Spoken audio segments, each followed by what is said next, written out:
Blessings, beloveds. Welcome back. Let's talk about the goddess, the beautiful magnetic Venus, who's just been through Virgo and about to ingress into Leo today, as a matter of fact. So before I start, just kind of sharing some ideas about the journey of Venus in Leo, always think, or remember rather, that any transit is not operating in isolation, right? So today we are going to focus on Venus, and it's great just to give that time and energy and attention to Venus in Leo and connect with Venus through that archetype, which is beautiful. But it is also important to always remember that there are so many other transits going on as well, right? So everything you hear about Venus in Leo today, there will be many components that you will be able to tune into, integrate and work with, but it is also going to be working alongside a number of other different things that are going on in the chart. So nothing works or operates in isolation, nothing at all, ever. Just a very important thing to keep in mind, because sometimes we can get carried away with a particular transit that, especially with Jupiter and Venus transits, right, which are the two bodies which are referred to as the benefics, because generally speaking, their energy brings to us a lot of gifts and abundance and blessings, and it brings us the good stuff, the stuff that makes us feel happy, that makes us feel joyous, that expands our field of experiences. That Jupiter, brings us confidence. Venus brings us the pleasures, the sensual delights and pleasures of life, and the connections to the things that we really love, people that we really love, things that are drawn out of our heart center. And this is an important point, because Venus in Leo is very much going to highlight the heart center in a lot of ways. And whether you're in a relationship or not, there are different ways to work with this energy. If you're in a relationship, and if you are single, you're still in a relationship with yourself. So it's just as important. Venus is always important, and she always has something to offer, and she always shines her light, her beauty, her magnetism in your life and in your actual presence, the actual presence of yourself. And the presence is quite a strong manifestation with Venus in Leo. Leo is the archetype ruled by the sun. Think about the sunset and the sunrise. Think about the magnificence, the absolute magical, the absolute awe of when you look at a sunset, or when you look at the sun rising, when you've got a clear sky going on, and you can see just the sheer spectacular beauty of that solar force and those solar rays, and the sun, which basically is the key provider to life, to sustaining us, right? It's that warmth. Think about Saturn, which is the opposite, which is cold. It's more winter.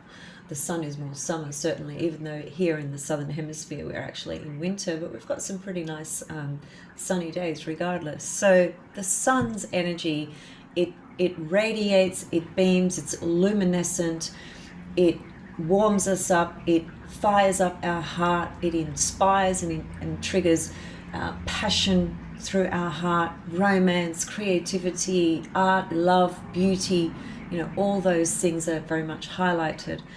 And we'll unpack that in a little bit more depth in a moment. But what I'd like to do is, I just created a post the other day, and I know a lot of my audience are from the US, and there was a building that collapsed in Miami.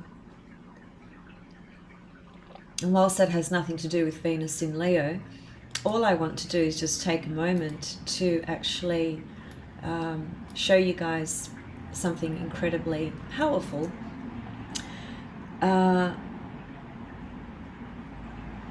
That is undeniable, basically.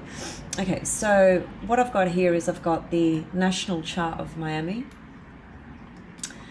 and the transits, well, the transits are drawn for today, and this only happened a couple of days ago. So, the planets that we are looking at have barely moved in 2 days, so that's not a problem. Okay, so what I'm going to do is swap the order. Okay, so the inner wheel, the smallest circle that you see, which is called an inner wheel, is the chart of Miami. Okay, there's the date, 6th of August, 1896. I've put 12 p.m. because there was no time given, but the time's not really relevant. I mean, it would have been great to have a time, but we can still see a great deal without the time. And so, without spending too much time on this, just want to point to the most obvious things. And if you can just focus your attention to what I'm going to point to, and never mind everything else in the chart, it's just not relevant for anything else we're talking about today. So, here's the major aspect that I want to point to in the chart of Miami, which is they have a Saturn-Uranus conjunction in their chart. And transiting Saturn is just here, okay, at 13 degrees of Taurus, which forms an opposition to Miami's natal Saturn. Transiting Saturn, so the outer wheel are the transits, okay?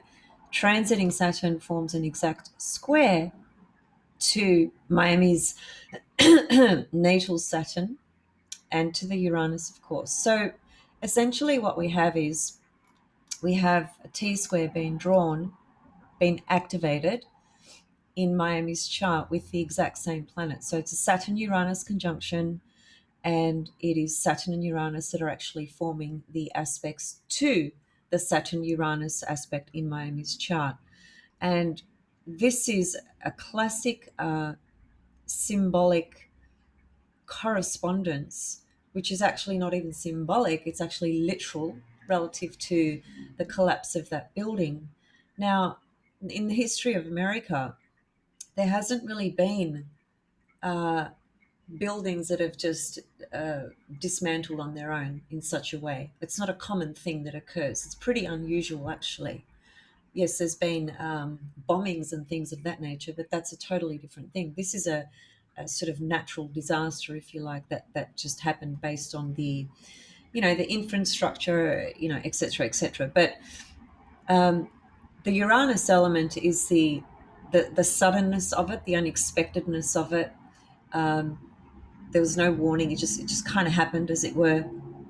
And Uranus corresponds to things that suddenly crack open,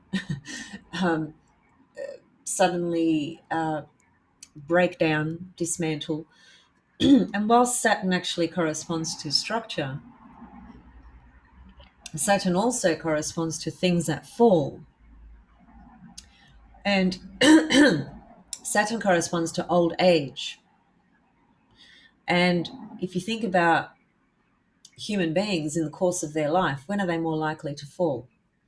Usually when they're old, right? So Saturn rules old people, old things, things that fall. And that building, I don't know how old it was, but I'd say it was pretty old. Anyway, this is a classic literal manifestation of what occurred to Miami. And I just wanted to point that out because it is, when you're working with astrology, it is absolutely worth always noticing, what's going on in the world out there as well, and drawing up a chart either for the moment of where something occurred, or the chart of a country or a city or whatever it may be, or whatever situation you were looking at. When you look at the chart for that moment, for the circumstances or the event that transpired, the astrology inevitably usually describes it. And this is the way you learn astrology in a much more practical manner as well. It's very real. It shows you literally what's actually taking place. So anyway, I just wanted to highlight that because to me that was, as soon as I heard it, somebody sent me a message and told me about it. And the first, so that was my glass of water, and that would have been a sudden disruption unwanted, which is Uranus, or sudden. when I heard about this incident that took place, the first thing that came to my mind was Saturn Uranus, because I'm very aware that in the heavens at the moment we have this.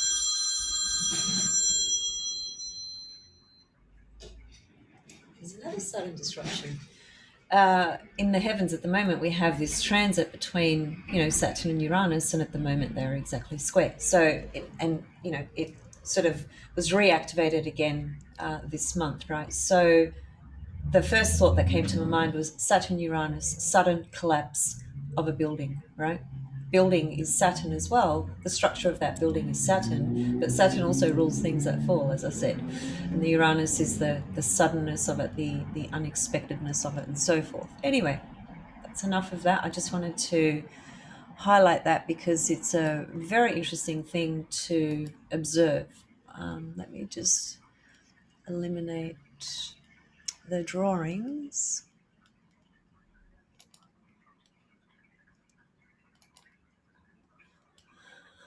Okay, so let's go to, let's clear that. Let's go to the current chart of the moment. This is actually drawn for today.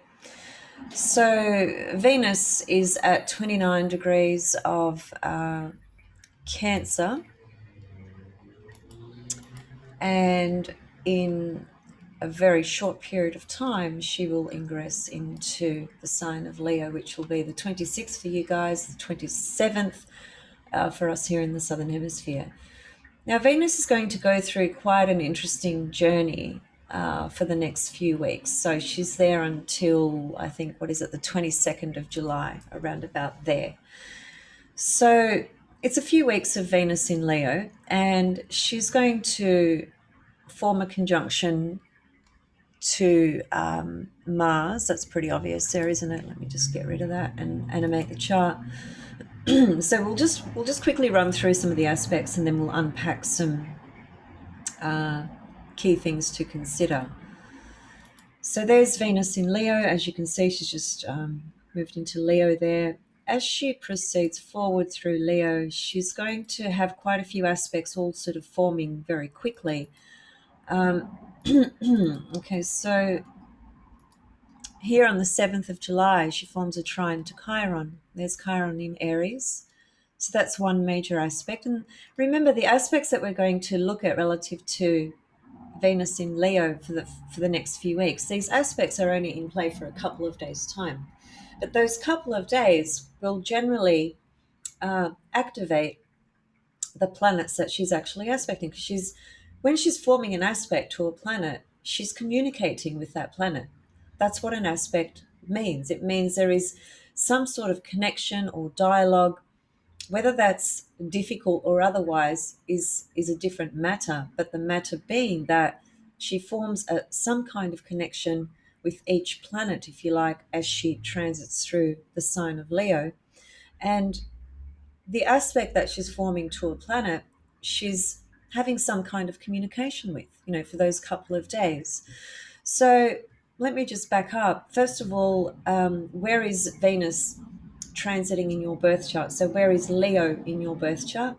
That area of your birth chart is going to be activated through the goddess, okay, through Venus. And having been, did I say no? She's been in Cancer, not Virgo. I think I said she was in Virgo. Did I or didn't I? I can't remember. Whether I did or didn't, just disregard that. So in Cancer, which has been the journey just the last few weeks, where she had the opposition to Pluto and she had the trine to Neptune, and I've already done a video on that, so please watch that video if you're interested in looking back.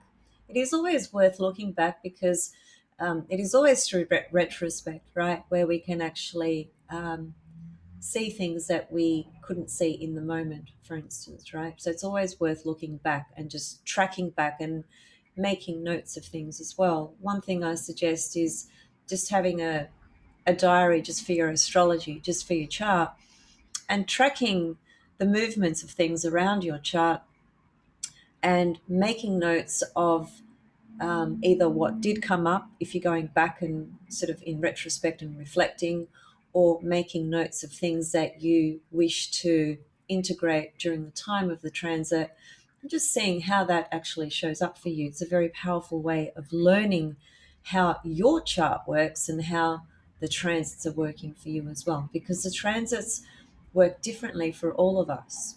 Some transits can go by fairly unnoticed for a lot of people on the planet. That's not uncommon. And then there are other planets that go um, the opposite. You know, they are without question, undeniably present, right? So it just depends. Okay, it's not the same experience for every single person.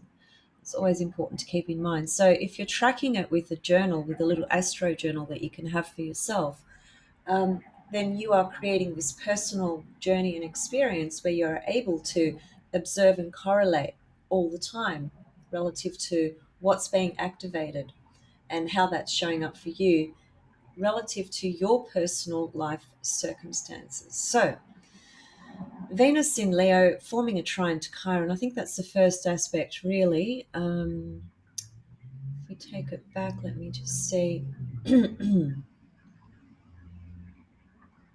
I'm going to leave out aspects like the in conjunct, for example. Okay. Um, Yeah, that's the main one I want to leave out, I think. And sextiles, I'll just leave those out and just focus on conjunction, squares, and oppositions. So she forms, and trines as well. She forms a trine to Chiron. So this is a great sort of couple of days, if you like, where there can be some healing in the world of relationships, um, healing through the heart because Venus is in Leo. Um, I said before, whether you're in a relationship or not, it doesn't matter. Venus will still highlight and speak matters to you in your own personal life, right? So, Venus in Leo, the attention is purely and simply in the heart center, in what we are feeling passionate about, what our heart is actually longing for. And frequently, Venus in Leo, she's longing to share that heart center, that passion, that romance, and that love. She's a bit of a hopeless romantic in Leo. Um, but you know, there will be many people on the planet, such as myself, who are not in a relationship with another person, as in a personal, intimate relationship. So then, how do you work with the Venus in Leo energy? You work with it from the point of view of paying attention to your own heart center and to the love that you can actually bring to your own self, as opposed to needing it from out there in order to get that sense of feeling special, feeling noticed, which is Venus in Leo. She needs to feel incredibly special, acknowledged, admired, and noticed. And if you're not in a relationship, then it's up to you to bring that back to yourself, to give a little bit more focus to yourself in that way. And so the trine to Chiron is just a lovely little window for a couple of days there where there could be some beautiful, healing, heart centered clearing going on for you. When she forms the conjunction to Mars, which is not long after, let's see, it's within range here. It's actually within range from about the 10th of July, you could say. So she's building up, becoming closer to Mars, and it's exact here. So let me just clear. So there's the conjunction between Venus and Mars. This is a really passionate energy. It's a very fiery, passionate desire to want to experience love and passion and romance. And again, you know, if you're not in a relationship, then it's just a question of channeling that energy into some creative pursuits, some activity. You know, I heard someone say yesterday to a lady who was asking about she's in her 40s, she's single and based in America, and she finds the whole dating experience very unsuccessful and quite daunting as well. There's just so much going on with dating apps and the dating sort of realm, if you like, in terms of the accessibility and availability of everyone putting themselves out there, if you like. And it seems to be more challenging for women in their 40s and 50s and 60s, a lot more so than it is for men. A woman who's in her 40s, 50s, and 60s considered to be an older woman, if you like. And a lot of guys, I'm not making judgments, I'm just speaking through observations and things that I hear and my own personal experiences as well, I guess. It does seem to be quite different for men on that field, right? Relative to what's available to them. And a lot of guys in their 40s are, you know, looking for the younger girl, you know, who's got a hot body, or um, who's, you know, got the sort of look and the energy and the sexual appeal, you know, that they're wanting, and so on and so forth. And that's usually a bit of a midlife crisis thing. But anyway, those are general comments, okay? They're not judgments, they're just general comments. But the point to bringing all this up was that um, the lady who was asking the question, well, what tips do you have around, you know, women in their 40s, in the being in the dating sort of world? You know, how do you navigate your way through that when you are being judged quite a lot just for being in your 40s? And the lady who responded said, well, she said, you know, I hear this a lot, and I have a lot of friends in my life as well, female friends, single in their 40s, who are all having very similar experiences. And she just said to her, you know, think about something that you might want to actually explore in your own life. You know, think of some kind of adventure, some kind of activity that you want to participate in that you, for whatever reason, haven't been able to in the past, and sort of refocus the energy back on yourself, right? And bring that fun and joy and sense of pleasure in your own life yourself, as opposed to trying to find it through somebody else. And sometimes what can manifest through that experience is that, you know, you choose to join up some dance club or some type of club of some sort, and you're there solely focused on your own sense of wanting to experience some kind of fun and adventure and have your own sort of experience around that, right? And you just end up meeting somebody who's there on that same level, and suddenly there's just this connection, you know, there's this chemistry connection, and it just kind of happens organically, as opposed to, you know, desperately trying to find a partner and a relationship and make it happen and things like that. You know, life doesn't work like that. We sort of, it is understandable that many people on the planet do feel that they, you know, they want to be in a relationship, they want a partner, they want to feel that love and admiration, and they want to have, you know, the playfulness and the fun and the companionship. And that's completely understandable. It's completely human to want all those things. But if we if we're not paying attention to finding the joy within us, finding the love within us, it doesn't matter what shows up outside of us. It's never going to really be able to fill that void or that gap or that emptiness that some may feel, because nobody can give that to you permanently, but you can give it to yourself permanently, as it were.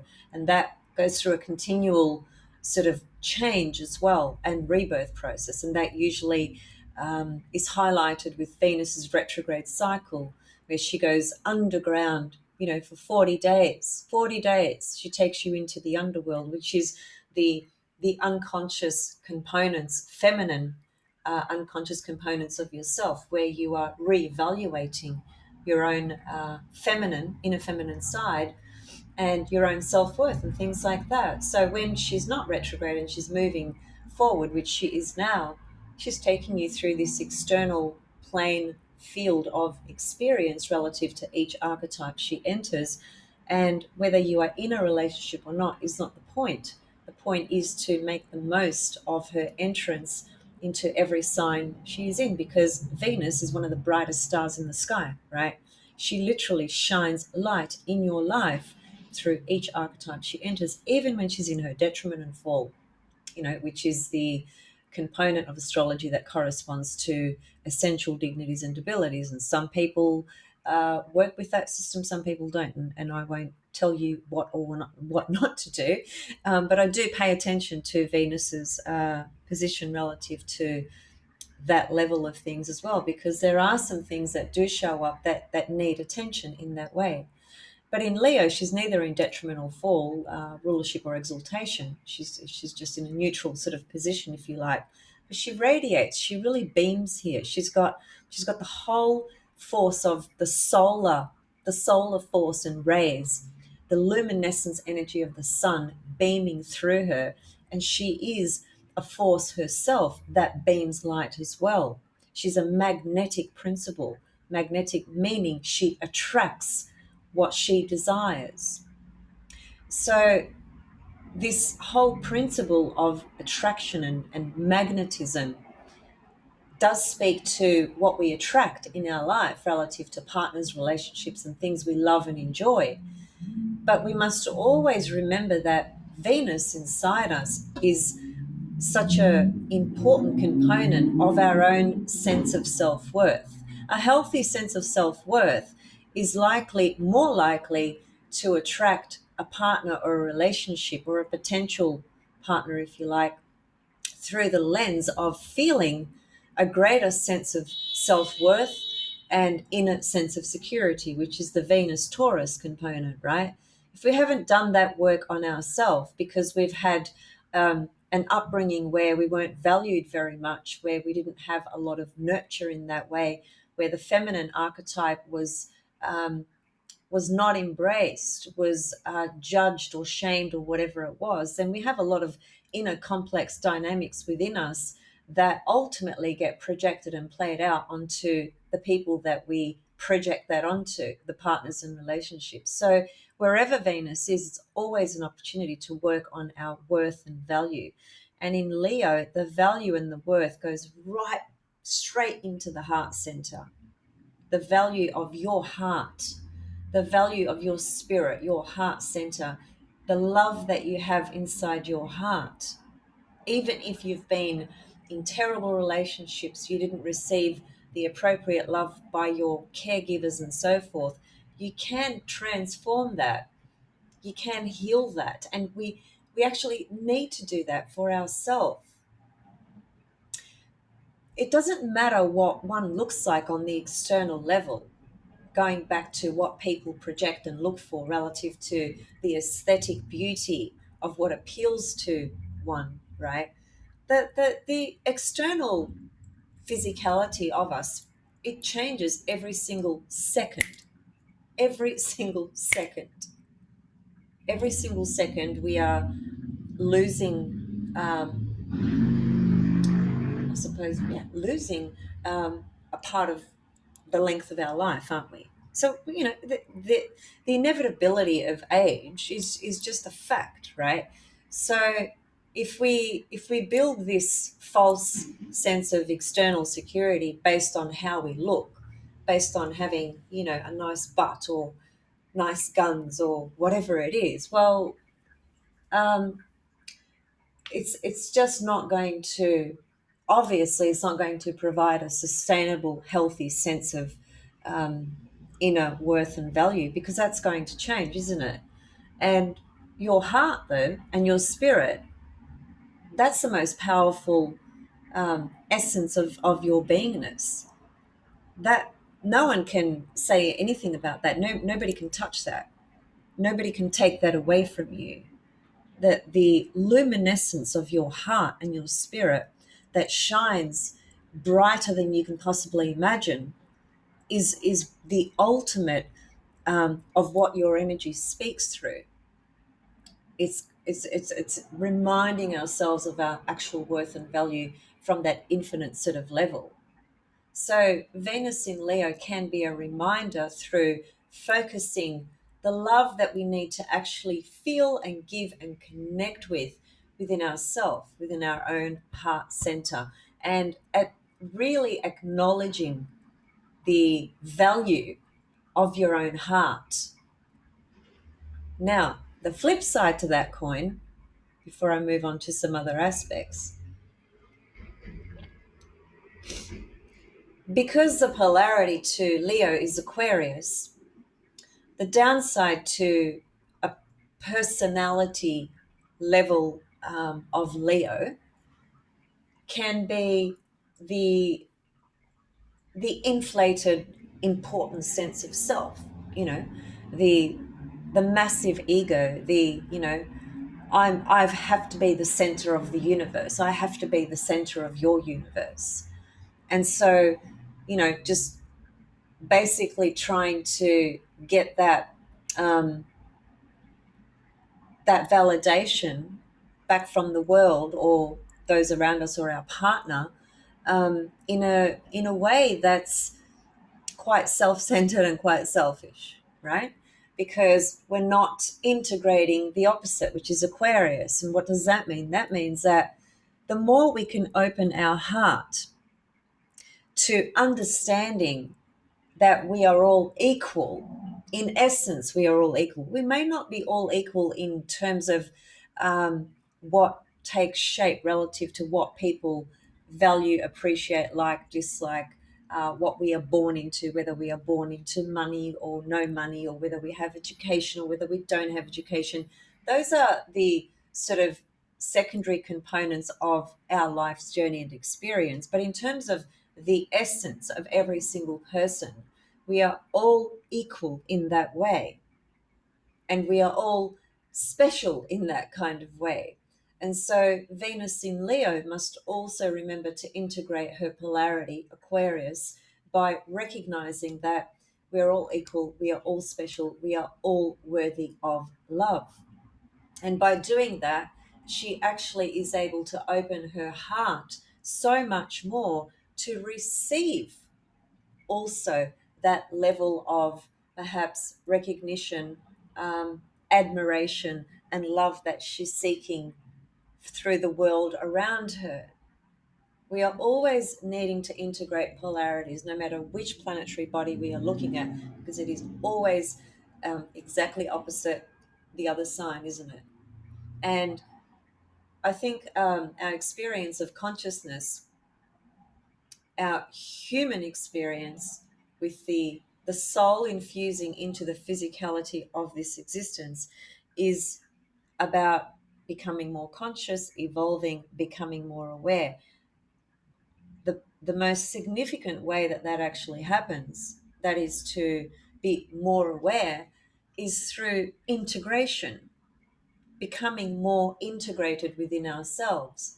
The more integrated we are, the less we project outside. We project outside predominantly because we are looking for this thing to give back to us something that we want. But we already have everything within us. And it is only a case of turning back within to find that, to connect with that, to integrate into that. But the whole thing of projection and polarity is just as important, because it's how we learn, it's how we integrate, it's how we can become more whole. So Venus conjunct Mars is a really powerful vibration around matters of passion and lust and sexual energy, sexuality, passion, romance, all those sorts of things. And Mars is going to totally energize, totally energize, the passion, right? The passion's going to come through. What's the passion speaking to? It's speaking to love, and it's speaking to my heart. I want to feel that love and that passion and that romance in my life. And if you haven't been in a relationship for a while, then the yearning is possibly even stronger. And so this I mean, it depends what else is happening, in your chart, of course, relative to your seventh house, relative to your natal Venus. You may be having a Venus return if you've got Venus in Leo. which means you will be re-evaluating your whole Venus components of life, your money, your love, your relationships, your creative pursuits, all those sorts of things. And sometimes Venus returns often correspond to a relationship ending, as a matter of fact. So it just depends. You can't one. I don't think one can say that Venus in Leo means you're going to draw in a partner. The desire will be there, especially with the Mars there. It's that energy needs an outlet, and so if you're not in a partnership, the probably one of the best ways to work with this energy is to tune into some creative thing that you want to participate in. Whether that's something you begin and it's something that remains ongoing indefinitely, or whether it's something you begin and you just do it for a couple of months, whatever, it's up to you. But use this energy in a way to bring happiness and joy to you through your own personal creativity, your own personal fun. Leo is a sign of having fun. It's the sign that rules parties. If you're having a massive party, or you're in a period in your life where you are partying a lot, which not necessarily the case these days for most people given the nature of events, but we can still have a lot of fun with things that we do. Like, I mean, I recently took up roller skating. Hadn't roller skated since I was a teenager. Got on the wheels, and I wouldn't say I'm a professional, that's for sure, but I've given it a good go. Something that brings me so much fun, so much joy, and I do it on my own. I don't need anybody to do that with. So just things like that. Just think about something that can bring a greater sense of joy to you, and especially now with the shittiness of how difficult everything is, and still the various restrictions, limitations, the uncertainties of how everything's unfolding, how slowly it's sort of unfolding, how long it's taking for all this stuff to clear up, and it is going to take some more time. So when we have these kind of shorter little intervals, little transits coming through, um, we can tune into that energy and just make the most of it. Have some fun, right? Let your heart radiate and light up. Let it shine into something that's going to make you happy. Okay, so as Venus proceeds forward, she's going to, let's see, I've got it written down here somewhere. Oh, hang on, let's go back. Yeah, sorry, before she forms her conjunction to Mars, she's actually going to form an opposition to Saturn. Okay, so first there was the trine to Chiron, which is fine because it's a trine and it's Chiron, and it can really bring some healing to a broken heart. For example, if you've had something that's really hurt you recently, there's an opportunity to do some authentic, genuine heart healing work, right? Venus trine Chiron. Now, when she forms the opposition to Saturn, that's not a nice aspect. Okay, let's just be honest here. Venus in Leo, she just wants to radiate, and she's a beacon of light, wanting to share that and show that to those around her. When she gets to the opposition to Saturn, there is some restriction. There could be a separation, and there's a cooling off period.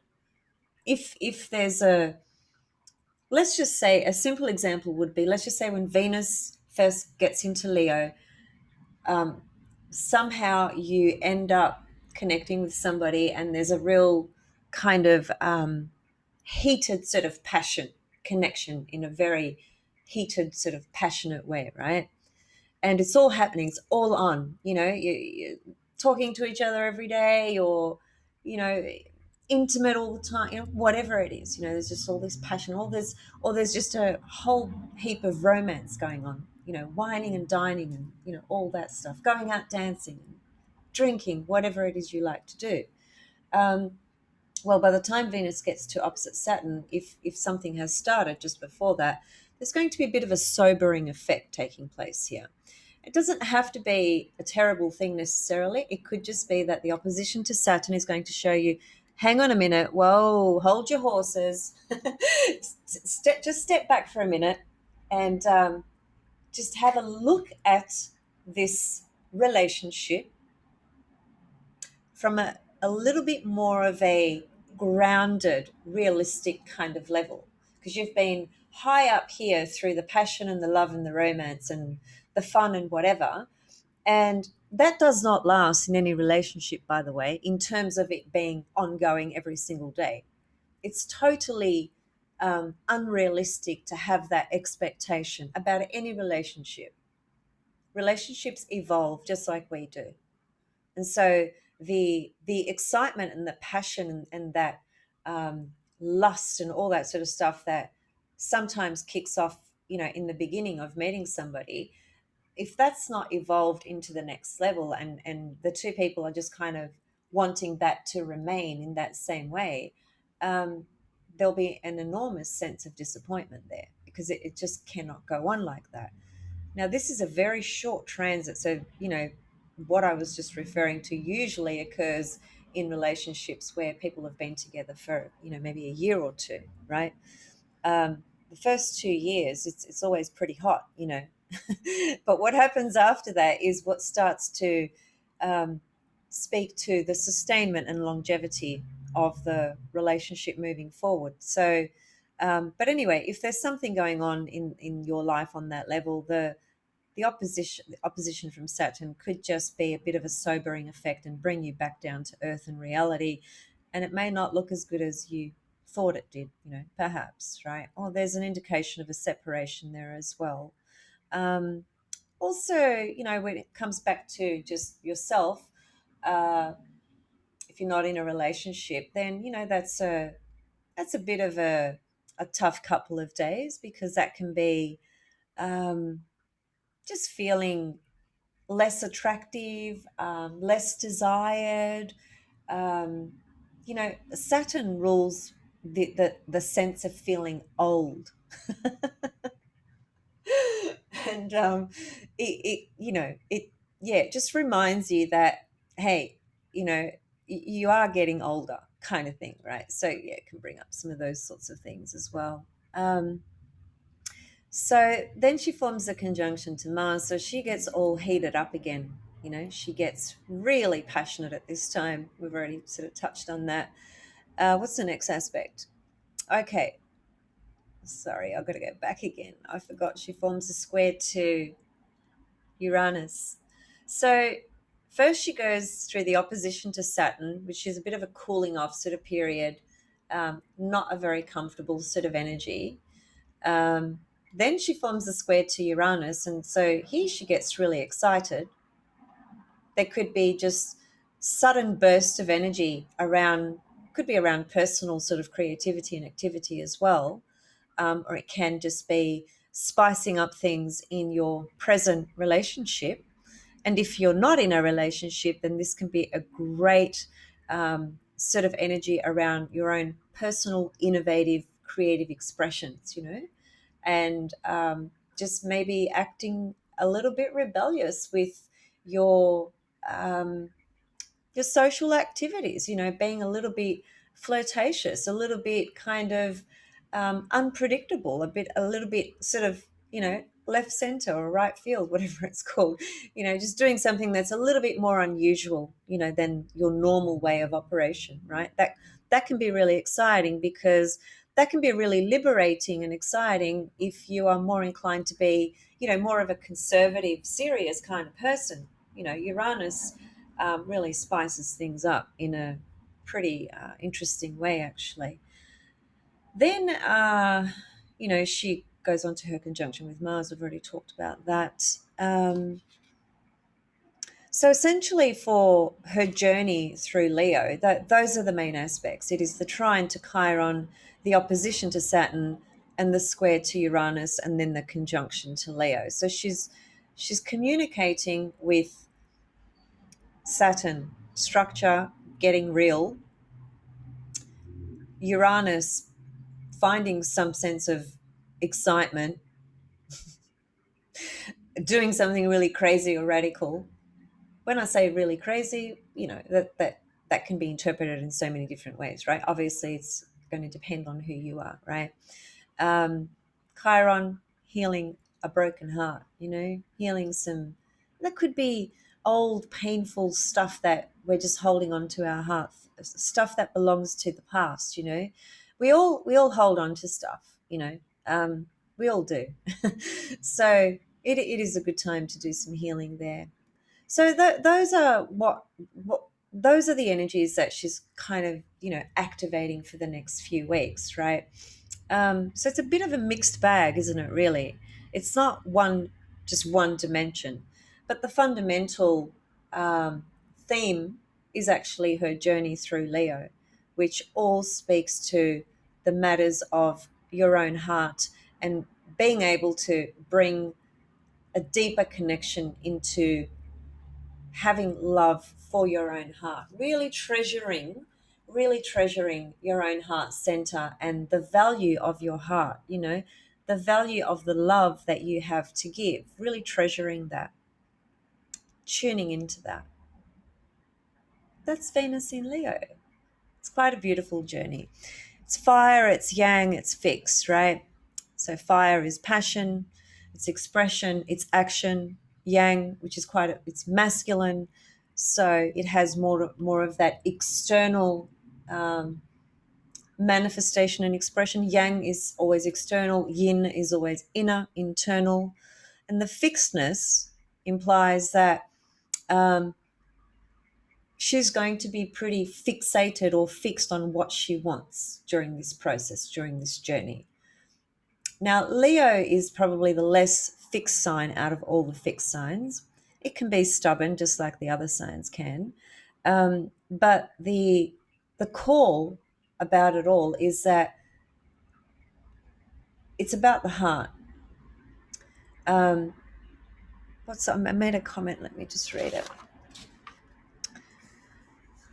For Leo, the emphasis is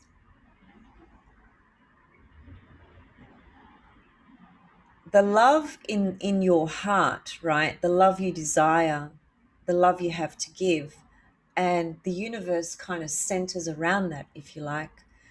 But the crucial element to this is cultivating the inner love and light that you actually have, um, because by doing that you create a sustainable level of inner security and an inner sense of love.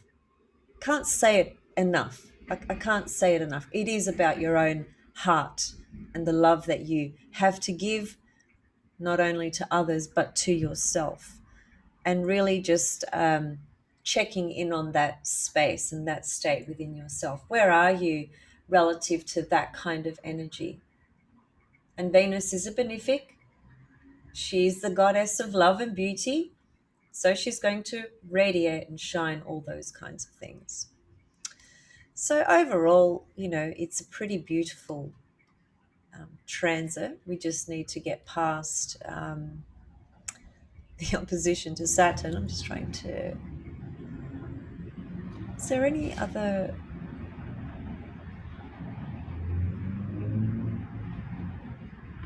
Yeah, that's it actually.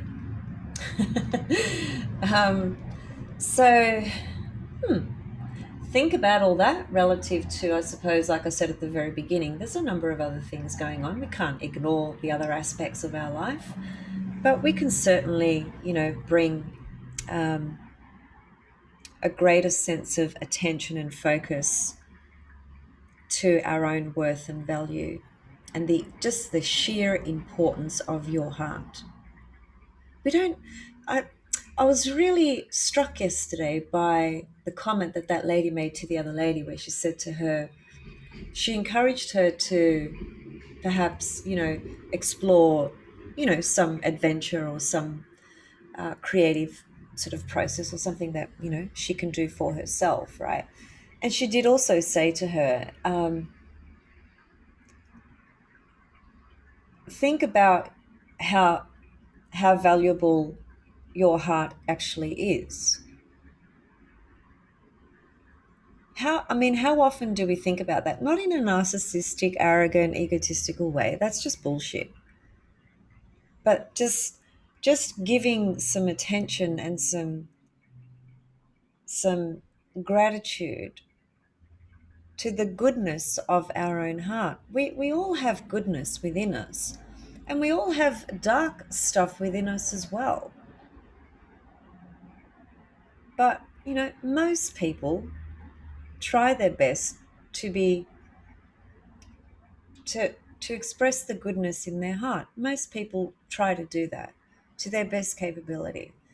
There's all sorts of reasons why some people appear not to, or some people do it less than others. There's all sorts of reasons. Past life karmas, things that have happened this lifetime that have shut people's hearts down. When you come across somebody who seems to have a cold heart or a closed heart, the greatest gift you can give them is the sharing of your own heart.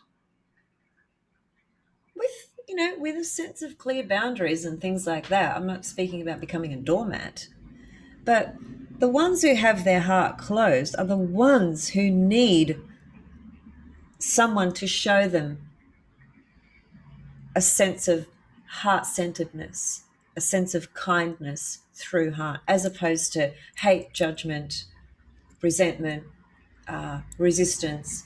I don't want anything to do with you. You're just a cold ass bitch. It is those people that need to experience some kind of love the most. And before all of that, of course, it's paying attention to our own heart center and valuing that. Because anything you have, house, car, money, friends, great body, whatever you have, all of that is going to change and can be taken away from you. But the magnificence and luminance of the frequency of your heart, which is the most, the magnetic field around the heart is so extremely powerful. I don't know if you've seen images where they'll show like a silhouette of a person, two people standing sort of facing each other, and it depicts the frequency of the magnetic field and the electricity that's generated from our heart center and how it touches somebody from quite a distance. And it sort of makes me question in my mind this business of keeping our distance with everybody relative to this pandemic, right? And yeah, I find that a little bit odd. I understand, the health precautions around it and whatever's been said about it and so on and so forth. But I'm curious about that. I'm very curious that gymnasiums have been closed, but pubs where people can go and get totally smashed off their heads are open. So an area of life that promotes health, mental health and physical health, gets shut down, but a pub, a hotel, whatever, is open. As long as you keep your distance, you can just get totally smashed and it doesn't matter. I'm very curious about those sorts of decisions. All right, I'm out of here. Have a think about where Venus is for you. Give her the attention that she really can give. Once you give her the attention in Leo, she's going to give you the special attention and radiance of your heart center opening. She's there naturally, embodied, through this energy. So how we tune into that, how we work with that, how we integrate that, with awareness of the polarity Aquarius, understanding that everyone's equal, everyone's special, everyone's heart is special. Doesn't matter how dark it might look or whatever it may be.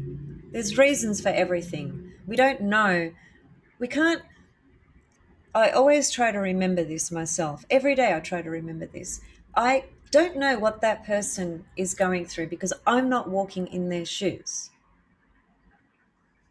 I try to remember that as much as I can because, I mean, we're all human. We all get pissed off. We all get triggered. We all have, our own perceptions and whatnot. But a heart is something to treasure, and especially your own heart. Bye for now. See you soon.